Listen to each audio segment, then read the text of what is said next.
Shalom Bapak Ibu Saudara yang dikasihi oleh Tuhan. Bertemu kembali di doa malam. Sebelum kita memulai ibadah kita pada malam hari ini, mari sama-sama kita tundukkan kepala, kita berdoa. Bersyukur Tuhan atas setiap kesempatan yang Tuhan berikan di dalam kehidupan kami. Kami bersyukur kami ada sampai saat ini. Itu semua karena kemurahan Tuhan. Terima kasih Tuhan, terima kasih. Sebentar kami akan memulai ibadah kami Tuhan, meskipun secara online, tapi kami percaya Tuhan, Engkau hadir Tuhan Yesus. Terima kasih Tuhan, terima kasih. Berkati kami, berkati ibadah ini Tuhan Yesus, dari awal hingga akhirnya nanti. Hanya di dalam nama Tuhan Yesus kami berdoa dan mengucap syukur. Haleluya. Amin. Kita mau sama-sama menyembah Tuhan. Terima kasih Yesus.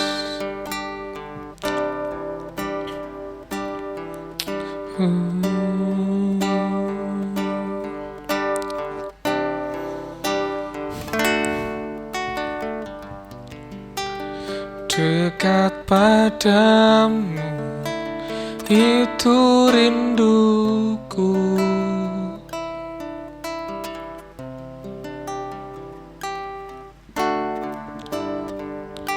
Setiap kataku, kau pun menunggu. Tak kusangka ku temukan satu kasih yang abadi. Kini ku datang dan ku bawa hidupku.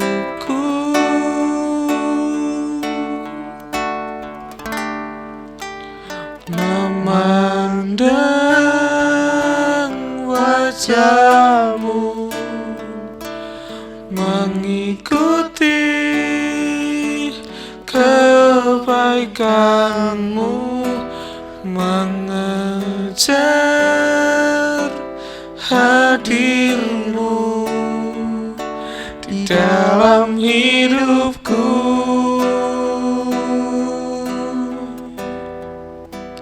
Membawa sembahku, menyatakan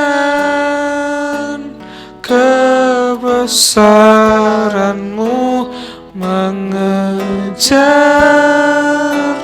hadirmu di dalam hidupku. Na na na na na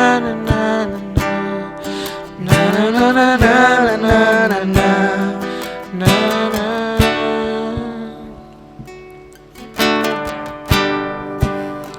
Dekat padamu itu rinduku, itu rinduku. Setiap kataku, kau pun menunggu, kau pun menunggu. Tak kusangka ku temukan kasih yang abadi. Kini ku datang dan ku bawa hidupku.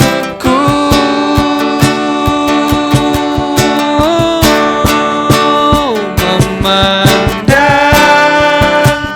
wajahmu, mengikuti kebaikanmu, mengejar hadirmu di dalam hidupku.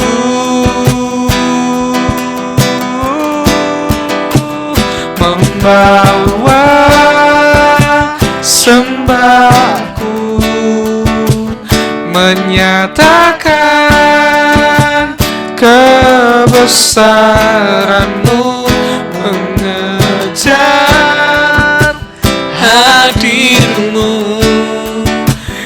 dalam hidupku memandang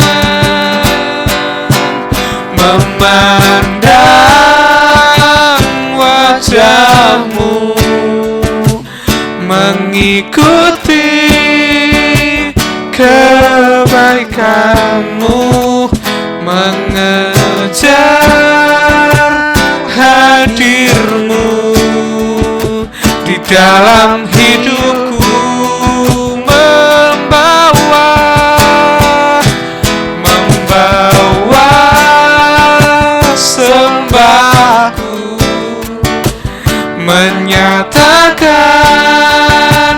kebesaranmu, mengejar hadirmu di dalam hidupku.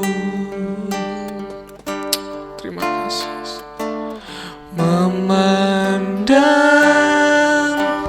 wajahmu, mengikuti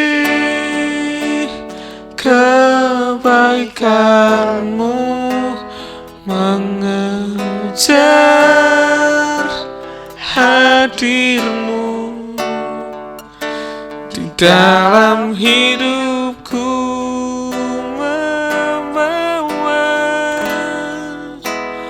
membawa sembahku, amin, menyatakan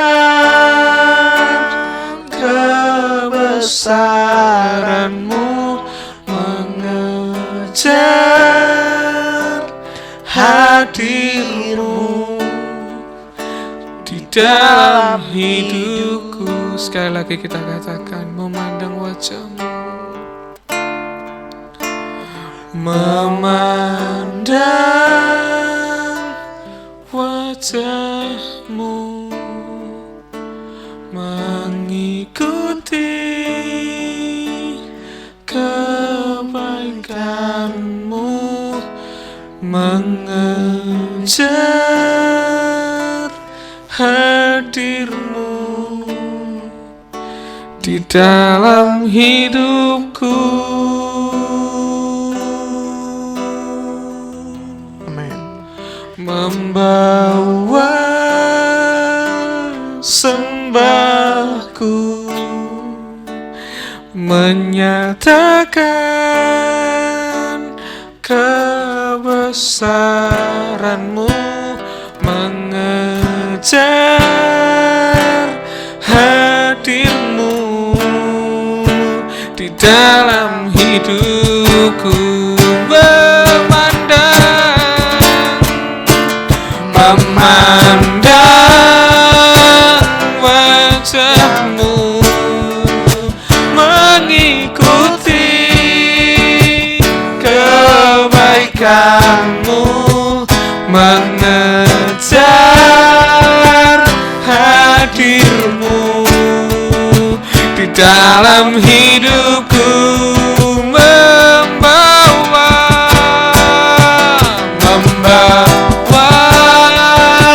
sembahku, menyatakan kebesaranmu, mengejar hadirmu di dalam hidupku,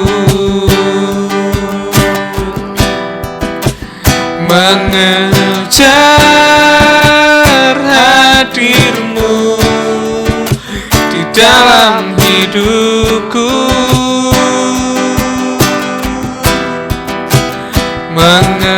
mengejar hadirmu di dalam hidupku.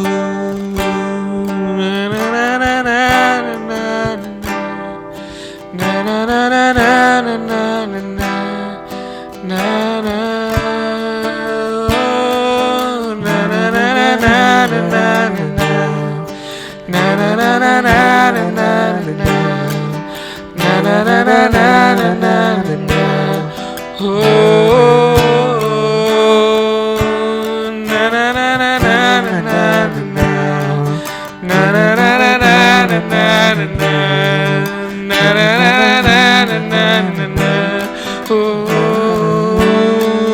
Kami menyembah Tuhan, kami sembah Yesus Tuhan. Kami mau mengejar hadir-Mu Tuhan. Kami tahu Tuhan, Engkau Allah yang mudah ditemui Tuhan Yesus. Kami mau datang kepadamu Tuhan. Kami mau datang kepadamu Yesus, sebab Engkau Allah yang mudah ditemui Tuhan Yesus. Haleluya.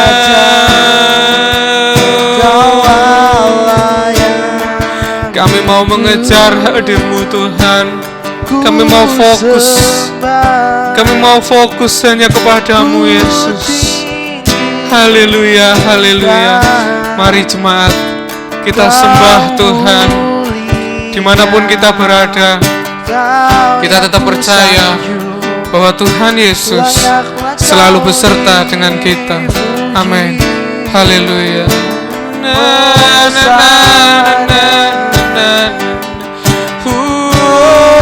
Yesus, haleluya.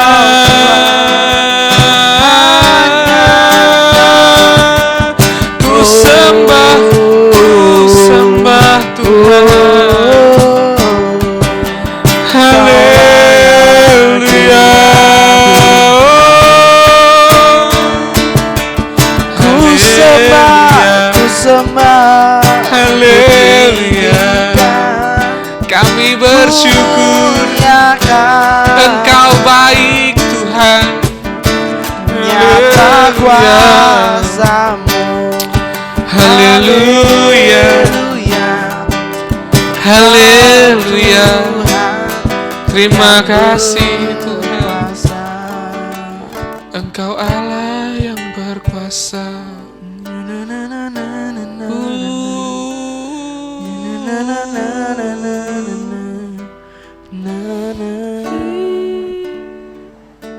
Terima kasih Tuhan. Kami mau memberikan hati kami Tuhan Yesus hanya kepadamu Bapa.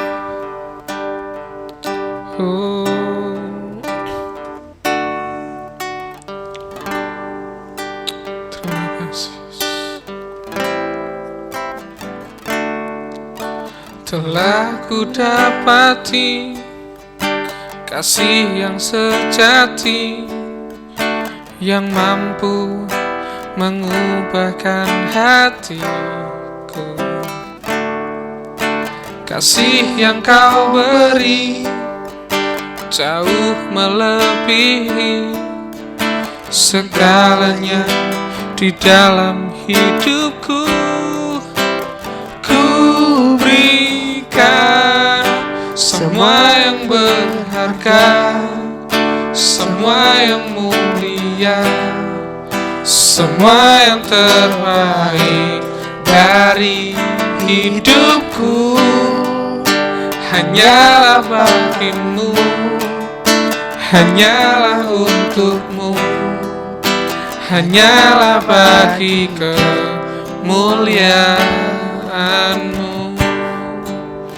Telah ku dapat, telah ku dapati kasih yang sejati, yang mampu mengubahkan hatiku. Kasih yang Kau beri jauh melebihi segalanya di dalam hidupku. Ku berikan semua yang berharga, semua yang mulia, semua yang terbaik dari hidupku. Hanyalah bagimu, hanyalah untukmu, hanyalah bagi kemuliaan-Mu. Hanya bagi kemuliaan-Mu Tuhan.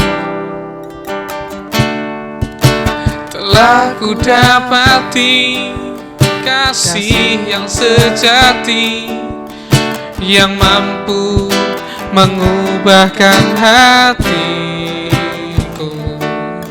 Kasih yang kau beri jauh melebihi segalanya di dalam hidupku.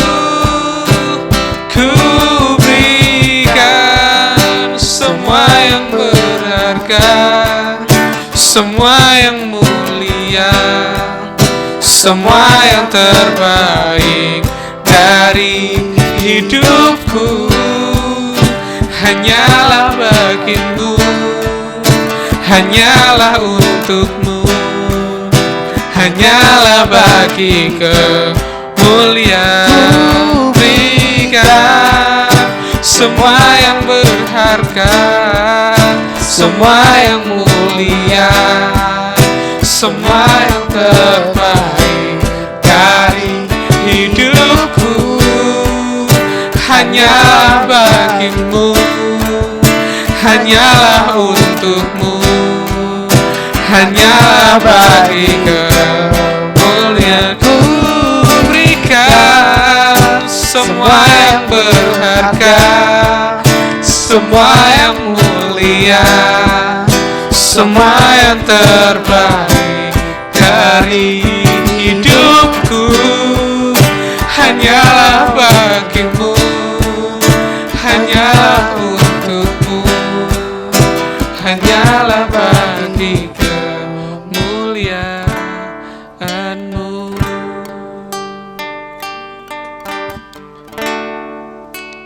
Ku berikan semua yang berharga, semua yang mulia, semua yang terbaik dari hidupku. Hanyalah bagimu, hanyalah untukmu, hanyalah bagi kemuliaan-Mu. Ku berikan semua yang berharga, semua yang mulia, semua yang terbaik dari hidupku. Hanyalah bagimu, hanyalah untukmu, hanyalah bagi kemuliaan. Kami mau memberikan semuanya Tuhan, semua yang berharga, yang mulia, semua yang terbaik dari hidup kami. Hanya untuk Engkau Tuhan. Amin. Hanyalah untukmu, hanyalah bagi kemuliaan. Berikan semua yang berharga, semua yang mulia, semua yang terbaik dari hidupku. Hanyalah bagimu, hanyalah untukmu, hanyalah bagi. Sekali lagi kita katakan, ku berikan semua yang berharga, semua yang mulia, semua yang terbaik dari hidupku. Hanyalah bagimu, hanyalah untukmu, hanyalah bagi kemuliaan-Mu, hanya bagi kemuliaan-Mu, hanya bagi kemuliaan-Mu, kemuliaan-Mu Tuhan. Bagi kemuliaan hanya untuk Engkau. Kami mau memberikan kami semua yang yang berharga, terbaik, yang mulia, yang terbaik dari hidup kami Tuhan.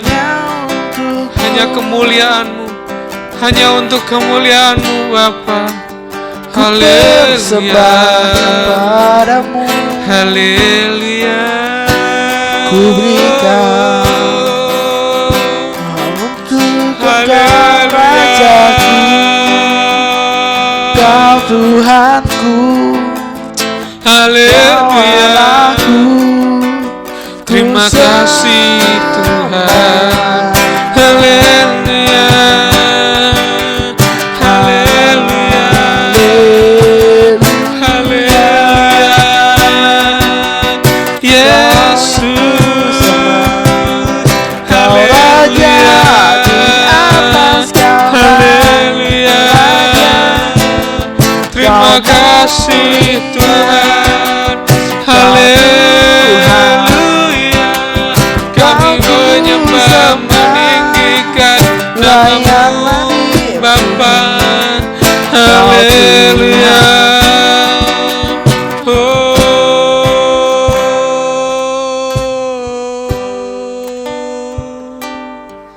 Terima kasih Tuhan.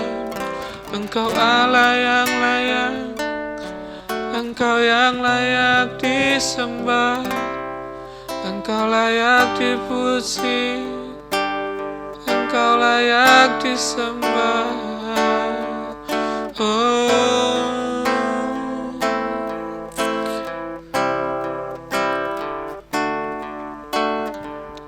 terima kasih Tuhan.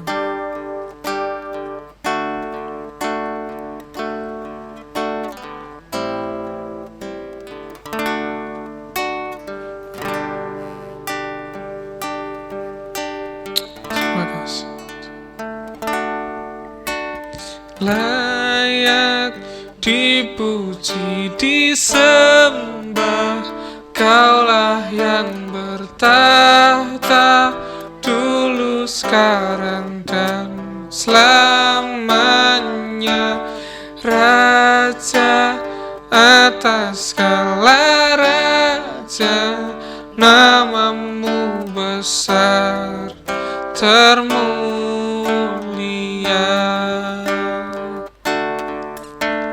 Layak dipuji, disembah, Kaulah yang bertahta dulu, sekarang dan selamanya.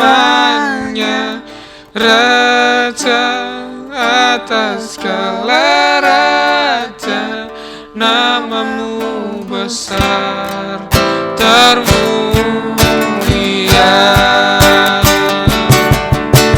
Layak dipuji, disembah, Kaulah yang bertahta dulu, sekarang dan selamanya. Raja atas segala raja, nama-Mu besar termulia. Kau layak dipuji, disembah, Kaulah yang bertahta dulu, sekarang dan selamanya. Raja atas segala raja, nama-Mu besar termulia. Kau layak Tuhan, layak dipuji, disembah, Kaulah yang bertahta dulu, sekarang dan selamanya. Raja atas segala raja, nama-Mu besar termulia.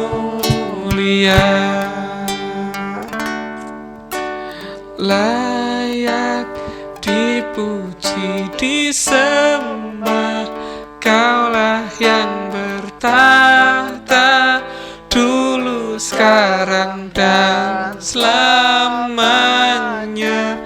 Raja atas segala Raja, namamu besar termulia,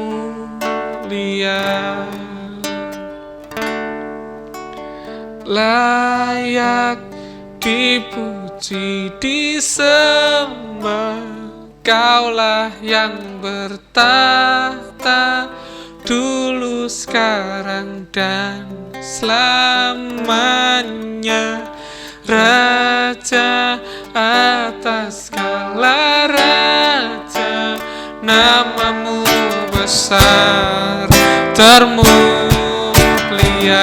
Kau layak, layak dipuji disembah. Kaulah yang bertahta dulu, sekarang, dan selamanya. Raja atas segala raja, namamu besar termulia, layak dipuji disembah. Kaulah yang bertahta dulu, sekarang, dan selamanya. Raja atas segala raja, namamu besar termulia, namamu besar termulia, namamu besar termulia.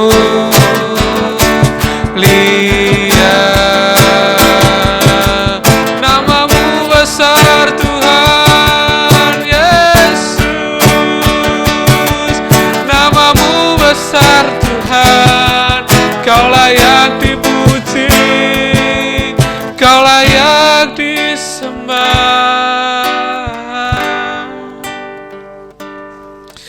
Terima kasih Tuhan, terima kasih Yesus.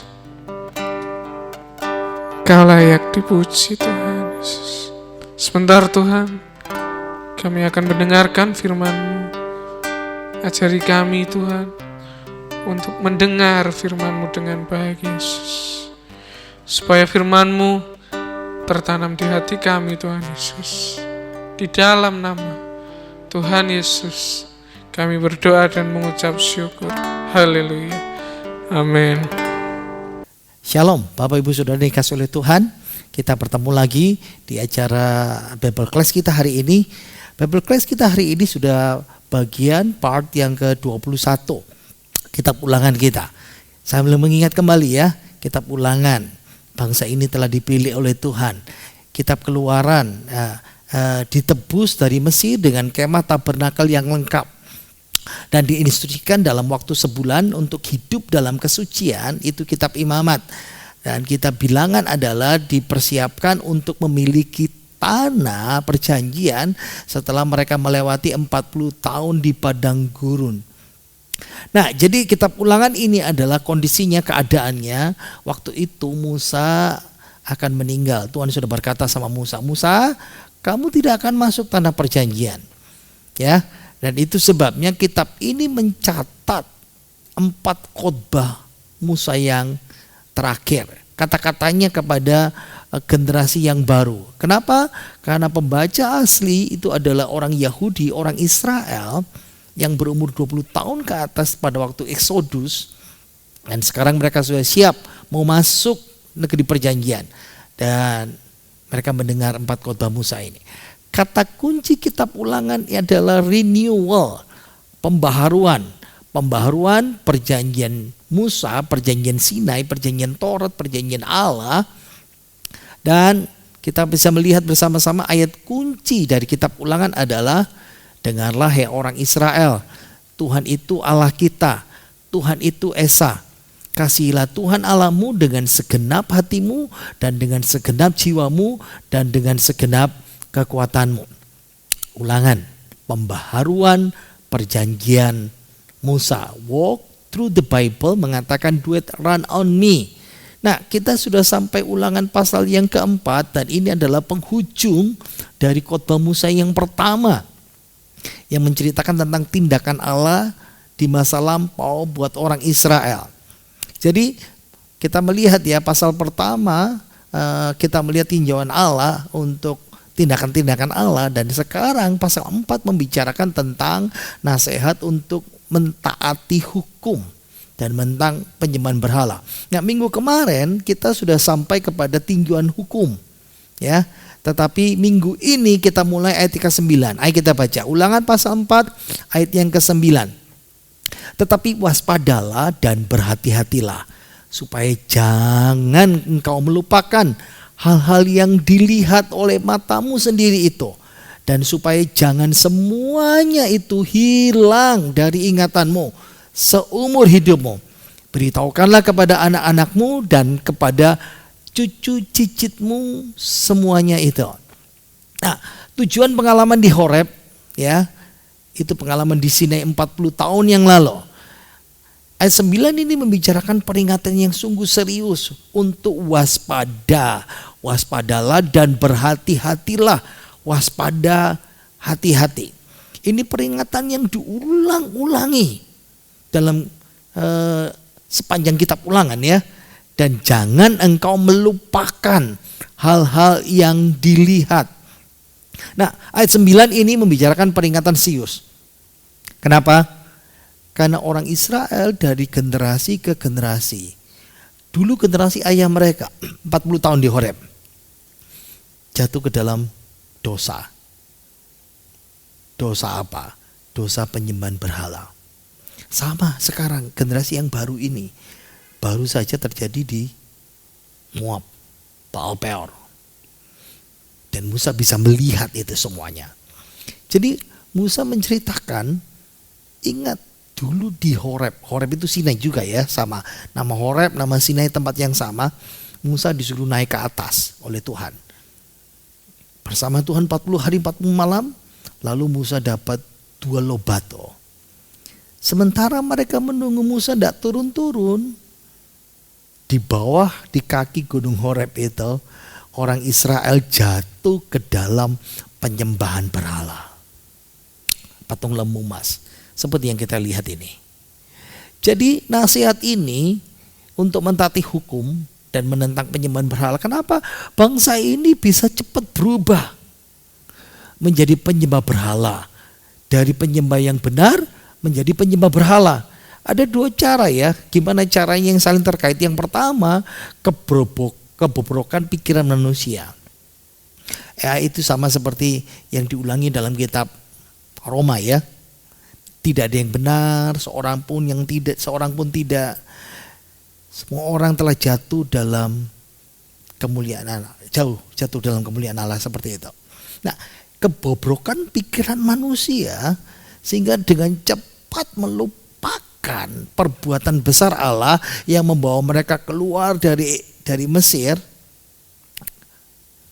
Mereka lihat banyak mujizat, tapi mujizat yang banyak itu cepat dilupakan. Sama nggak seperti kita? Sama. Nah, itu sebabnya melawan lupa itu harus dengan cara yang terus-menerus mengingatkan diri mereka tentang karya Allah yang luar biasa. Kenapa? Karena kita gampang lupa. Karena itu terus mesti diingatkan. Yang kedua, karena kemalasan dan sikap apatis, sikap acuh tak acuh. Jadi melawan malas dan apatis, ini alasan yang kedua ya. Orang tua tidak boleh gagal mengajarkan kisah karya Allah berulang-ulang kepada anak-anak mereka. Kenapa orang tua bisa gagal, apalagi anak-anak? Makanya perlu orang tua mengingatkan, tidak boleh malas. Harus mengajar mereka berulang-ulang. Makanya sama seperti kitab Ulangan ini kan. Kenapa harus mengajar berulang-ulang? Karena generasi anak-anak mereka, generasi sekarang tidak mengalami peristiwa yang ada di Horeb itu. Mereka tidak mengalami apa yang terjadi waktu ketika mereka keluar dari Mesir. Jadi mengajar berulang-ulang itu menghindari generasi-generasi selanjutnya menjadi penyembah berhala atau meninggalkan Tuhan. Samalah kejadian di Indonesia ya, kantong-kantong Kristen. Dulu waktu misionaris datang dan memberitakan Injil di sana, wah orang tua mereka luar biasa, sungguh-sungguh militan dalam Tuhan. Tapi generasi kedua, generasi ketiga, karena tidak diingatkan, karena lupa, karena orang tua malas dan apatis mengajar, surut kekristenan di sana. Nah, ulangan ini memberikan tekanan yang besar bukan hanya para imam.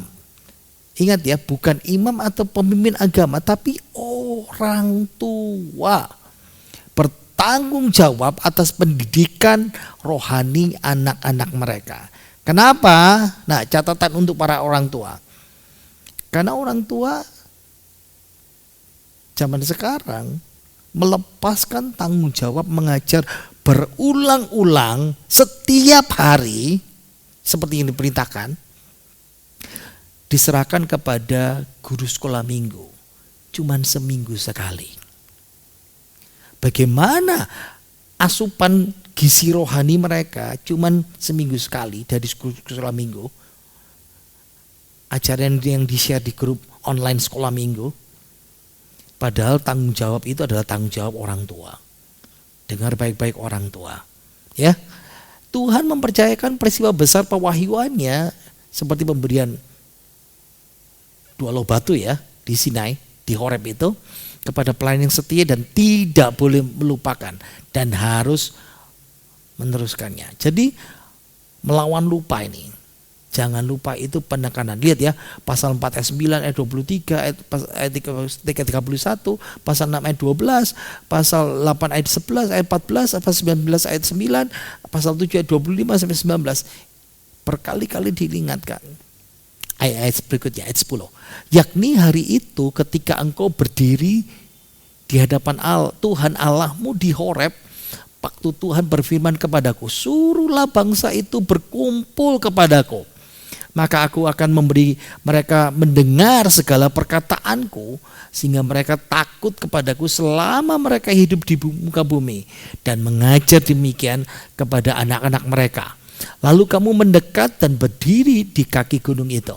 Sedang gunung itu menyala sampai ke pusar langit dalam gelap gulita, awan dan kegelapan. Lalu berfirmanlah Tuhan kepadamu dari tengah-tengah api, suara kata-kata kamu dengar, tapi suara rupa tidak kamu lihat, hanya suara. Dan ia memberitahukan kepadamu perjanjian yang diperintahkannya kepadamu untuk dilakukan, yakni ke-10 firman, dan ia menuliskannya pada 2 loh batu. Pada waktu itu aku diperintahkan Tuhan untuk mengajar kepadamu ketetapan dan peraturan supaya kamu melakukannya di negeri kemana kamu pergi untuk mendudukinya. Ayat 10 ya, seperti gambar ini ya, yakni hari itu ketika engkau siapa? Seluruh orang Israel. Nah, kemungkinan besar kalau mereka 20 tahun ke bawah mereka mengalami peristiwa ini, mendengarnya. Tapi kalau mereka usianya mungkin sekitar 20-an, mereka tidak akan mengalami masa ini. Jadi diingatkan kembali. Jadi yang digambarkan di sini adalah pengalaman di Horeb yang dulu orang tua mereka alami, atau kalau mereka masih, misalnya mereka sekarang umur 30 atau 40, mereka pasti lihat itu. Dirancang untuk menghasilkan rasa takut akan Tuhan. Karena serem yang mereka dengar dan lihat, semua orang melihat. Ya. Sehingga perjanjian di antara umat dan Tuhan bisa dimungkinkan. Dimulai dari mana? Rasa takut akan Tuhan. Makanya Amsal itu mengajar permulaan hikmat itu dimulai dari rasa takut akan Tuhan. Itu penting. Nah, dalam perjanjian lama, rasa takut akan Tuhan itu lebih sekedar kekaguman atau hormat, meskipun mencakup keduanya ya. Sehingga mereka takut kepadaku. Rasa takut itu menuntun kesadaran umatnya supaya moral mereka murni, supaya mereka dituntun kesadarannya lihat kemahakuasaan Tuhan. Tuhan itu serem. Serem yang membuat mereka respect, hormat, takut, dan mentaati. Nah, makanya Kalau kita ibadah ya, ini penerapan untuk kita sekarang. Takut Tuhan itu juga termasuk menanggapi dalam ibadah. Kira-kira kalau saudara sekarang ke ibadah online, takut Tuhan enggak? Hormat Tuhan enggak? Melayani Tuhan enggak? Ketika kita kepercayaan, kepatuhan, komitmen kita itu berhubungan dengan takut akan Tuhan. Nah, sedang ayat 11 ya, saya keluarkan gambar itu lagi. Sedang gunung itu, gunung Horeb, gunung Sinai menyala sampai ke pusar langit. Bisa dibayangkan seperti ini ya, dalam gelap gulita, awan dan kegelapan. Jadi hari itu kemahakuasaan Tuhan dinyatakan di Sinai, di Horeb. Apa yang mereka lihat? Api menyala, pusaran awan hitam, kegelapan yang dalam, lalu suara Tuhan mengguntur. Serem deh gambarannya seperti itu. Jadi kemudian moral itu ditunjukkan melalui 10 perintah. Kamu lihat Allah seperti ini, kamu dengar Allah seperti ini, kamu mesti hidup murni.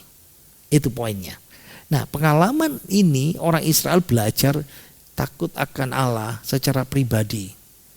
Jadi kita lihat ya sekarang ayat 12. Lalu berfirmanlah Tuhan kepadamu, kepada umat Israel dari tengah-tengah api. Suara kata-kata kamu dengar, tapi suatu rupa tidak kamu lihat. Hanya 2 suara. Nah, waktu itu mereka tidak lihat bentuknya Allah, tidak lihat rupanya Allah. Mereka hanya dengar suara. Ini menggambarkan pribadi Allah yang transenden, yang jauh tapi mereka bisa sadari kehadirannya itu. Hanya kadang-kadang kalau kita nyanyi di gereja tentang hadirat Tuhan. Hadiratmu, kita tidak bisa lihat Allah, tapi kita bisa merasakan hadiratnya. Bahkan lebih serem mereka pada waktu itu. Ya, nah cara penyembahan ini yang benar ini dinyatakan juga dalam wujud penampakan Allah yang teofani. Nah, bukan saja transenden tapi imanen ya, ada di sekitar kita, ada dalam hidup kita. Allah yang bisa nampak misalnya dalam rupa malaikat Tuhan, ya kita bisa lihat seperti itu. Nah, meskipun suara yang mengutarakan isi perjanjian itu terdengar, suara Allah terdengar, tapi bentuk khusus, rupa khusus Allah tidak ada. Yang kelihatan cuma api yang memusnahkan itu. Nah, kenapa seperti itu? Nah, lambang-lambang ini Allah menyatakan diri lewat suara, lewat gambaran yang menakutkan itu, tapi tidak ada rupa. Kenapa? Ini memperkuat titah yang kedua di dalam 2 loh itu. Apa? Jangan membuat patung yang menyerupai apapun yang ada di langit atas, yang ada di bumi bawah, dan yang ada di air, dalam air, di bawah bumi. Jangan sujud menyembah kepadanya atau beribadah kepadanya. Jadi prinsip Allah tidak boleh dirupakan dalam bentuk karena tidak bisa dilihat. Ingat kenapa? 400 tahun orang Israel tinggal di Mesir yang mereka lihat Allah dewa dalam bentuk rupa. Berhala itu namanya. Dan itu disembah dalam bentuk dewa-dewi. Politeis yang mereka lakukan. Makanya dewa-dewi yang politeis, yang ada rupa ini, itu yang dihukum supaya orang Israel tidak lagi percaya selama 400 tahun. Mereka percaya seperti itu. Ingat ya, waktu tulah pertama, ada beberapa tulah saya munculkan di sini ya. Tulah pertama ini Dewi Knum.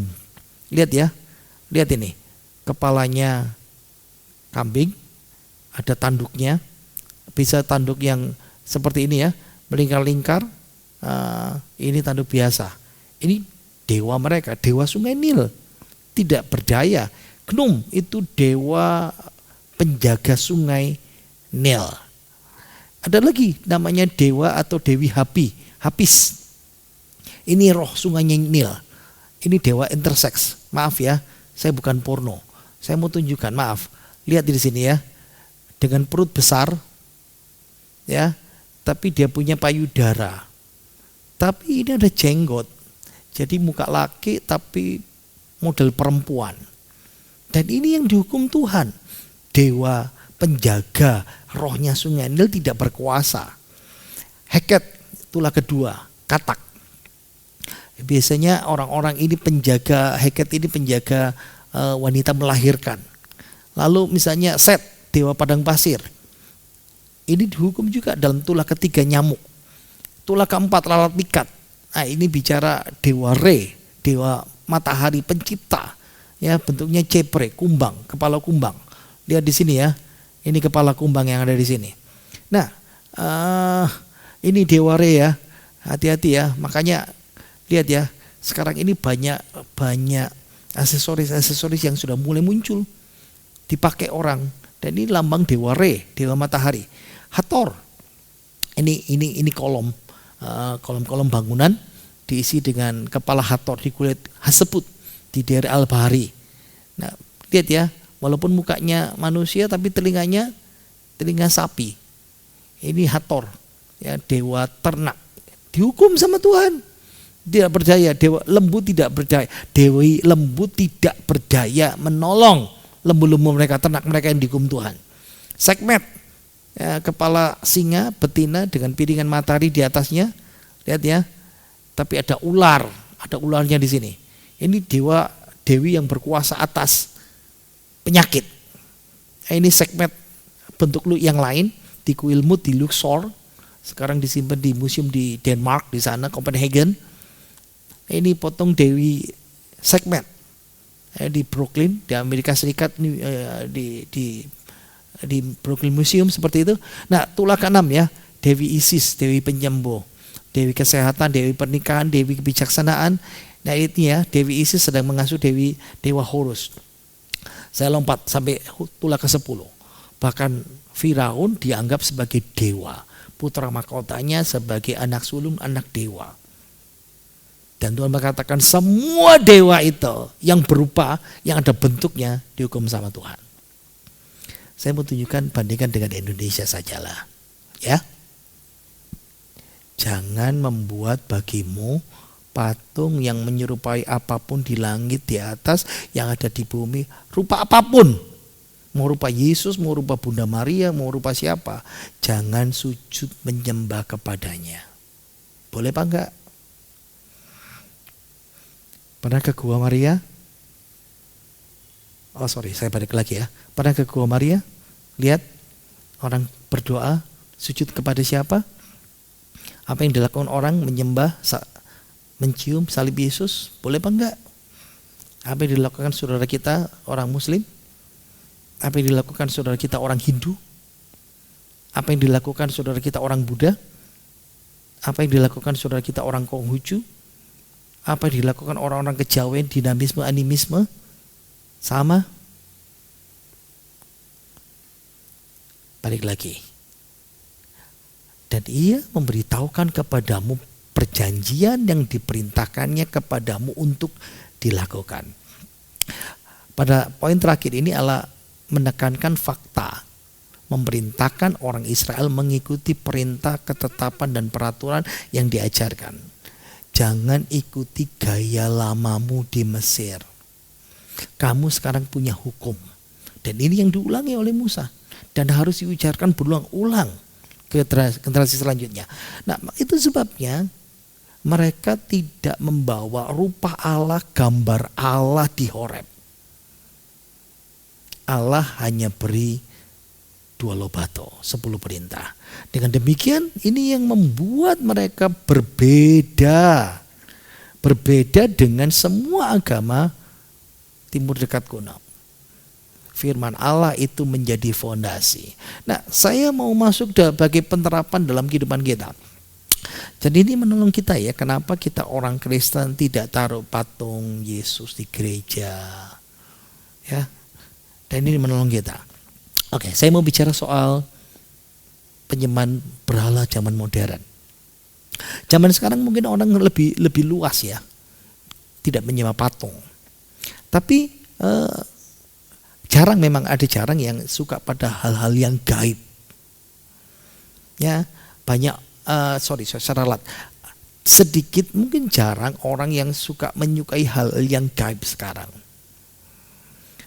Penyembah berpatung berhala mungkin sudah mulai hampir tidak ada. Tapi saya mau bicara kekristenan sajalah. Kekristenan, kalau saudara orang Kristen masih mempercayai hal-hal yang gaib, berarti saudara ikut penyembahan berhala. Serius. Ya. Atau mungkin saudara nggak suka hal yang gaib. Saudara suka menyisakan waktu. Sisa-sisa waktu kita ala kadarnya untuk Tuhan. Apalagi sekarang ibadah online. Ya. Sudah capek seharian, hari Minggu. Lalu kita mulai ibadah. Engkau punya doa, engkau baca Alkitab, keuanganmu. Sekarang saya bicara misalnya contoh, kecanduan game. Kecanduan game atau kecanduan hobi tertentu seringkali membuat orang lupa waktu sehingga Tuhan menjadi nomor 2, nomor 3. Gimana lupa waktu sehingga melupakan Tuhan? Jam doanya terpotong, tidak menghormati Tuhan dalam ibadah, kecanduan gadget ya, medsos. Jadi tengah-tengah ibadah, ini lagi ibadah nih, mau ibadah di gereja, mau ibadah online, terserah lah. Dikit-dikit lihat HP, dikit-dikit lihat WA, dikit-dikit ngelirik FB, dikit-dikit ngelirik IG. Sama enggak penyembahan berhala? Fokusnya mudah teralihkan pada waktu ibadah. Mau di rumah ibadah online, mau ibadah di gereja. Alasannya, aduh nggak enak, saya kalau nggak balas, ini penting untuk bisnis saya. Berarti penting mana, Tuhan atau bisnis itu? Atau kita kecanduan chatting, ngobrol. Masa sih dikit-dikit lihat yang di WA, orang WA dan ngomong. Dikit-dikit pas enggak boleh, lihat aja nggak boleh. Sama. Kecanduan materi atau hobi. Saudara suka goes. Nah, ini sekarang lagi goes. Orang suka naik sepeda keliling ya. Dari pagi subuh keliling jalan sampai sore ya, makan dan sudah capek, baru pulang, baru ibadah. Atau hobi koleksi barang-barang tertentu. Dan itu mengabaikan waktunya Tuhan, tapi juga mengabaikan haknya Tuhan. Masih ingat minggu kemarin firman Tuhan bicara kalau kita cinta rumah Tuhan, kangen rumah Tuhan, jangan menghadap Tuhan dengan tangan hampa, tapi haknya Tuhan kita kasih, kita ambil. Secara tidak sadar kita kadang-kadang melakukan penyembahan berhala ketika hobi, kecintaan kepada sesuatu itu mengalahkan Tuhan. Dan itu penyembahan berhala. Waktu ibadah gelisah, kepingin cepat selesai ibadah, kepingin cepat lari, kepingin main game lagi. Ketika doa, ketika ibadah online, dikit-dikit lihat HP. Lagi intim nih sama Tuhan, baca Alkitab, kepikirnya hobi. Dan itu penyembahan berhala masa kini. Karena kita tidak bisa memfokuskan hati kita kepada Tuhan. Uang, sekarang bicara uang. Uang itu penting. Uang sangat penting dalam kehidupan kita sehari-hari. Kita butuh uang, betul? Dapat uang banyak itu hal yang wajar, penting. Tapi kalau uang itu membuat kita sudah lupa waktu istirahat, lupa ibadah, pokek, lagi kehilangan uang, kehabisan uang, membuat kita tidak berdaya, kehilangan arah, mementingkan uang daripada keluarga, daripada ibadah, daripada doa, daripada teman, dan hati mulai khawatir. Kalau iya, kita terjebak kepada penyembahan berhala. Game itu hiburan, game itu rileks, penghilang stres. Tapi kalau sudah mulai lupa waktu dan terikat, lupa waktu makan, lupa tidur, lupa keluarga, lupa waktu untuk Tuhan, itu penyembahan berhala modern. Intinya adalah penyembahan berhala modern masa kini membuat manusia lebih bergantung pada benda, hobi, dan lain sebagainya dibandingkan Tuhan. Dan itu lebih penting daripada keluarga. Apalagi Tuhan. Kita harus waspada. Ada banyak hal-hal duniawi, berhala modern yang gak sadar membuat kita masuk dalam penyembahan berhala masa kini. Dan itu membuat jauh dari Tuhan. Mari kita berdoa. Terima kasih Tuhan untuk hari ini kami boleh belajar kebenaran firman-Mu. Engkau mengajar kami, Engkau menolong kami, Engkau mengajar para orang tua untuk mengajar berulang-ulang. Dan itu bukan tanggung jawab guru sekolah minggu atau gereja. Engkau juga mengajar orang Israel supaya tidak membuat penyembahan berhala. Tapi Engkau juga mengajar kepada kami hari ini tidak melakukan penyembahan berhala yang modern, yang nilainya sama di hadapan Tuhan. Terima kasih untuk minggu ini, Jumat ini yang kami boleh belajar kebenaran firman-Mu dalam doa malam dan Bible Class sampai hari ini. Berkati hamba-Mu yang sudah melayani, berkati kami yang sudah belajar, berkati seluruh sidang jemaat-Mu, berkati semua pendengar. Mari kita berkatakan kita terima berkat dari Tuhan. Diberkatilah hidup kita hari ini oleh Tuhan. Kiranya berkat Tuhan yang melimpah, rohani jasmani, melimpah dalam kehidupan kita semuanya. Diberkati segala usaha, pekerjaan, toko, karir, dan proyek kita. Diberkati suami istri, anak-anak, pemuda-pemudi. Diberkati rumah tangga kita dengan damai, sejahtera melimpah. Mulai hari ini dan sampai lamanya. Kiranya berkat dari Bapa Putra Roh Kudus berkati saudara dan saya mulai hari ini dan sampai selama-lamanya. Dalam nama Tuhan Yesus kita semua yang percaya berkata, amin. Tuhan Yesus memberkati kita semuanya.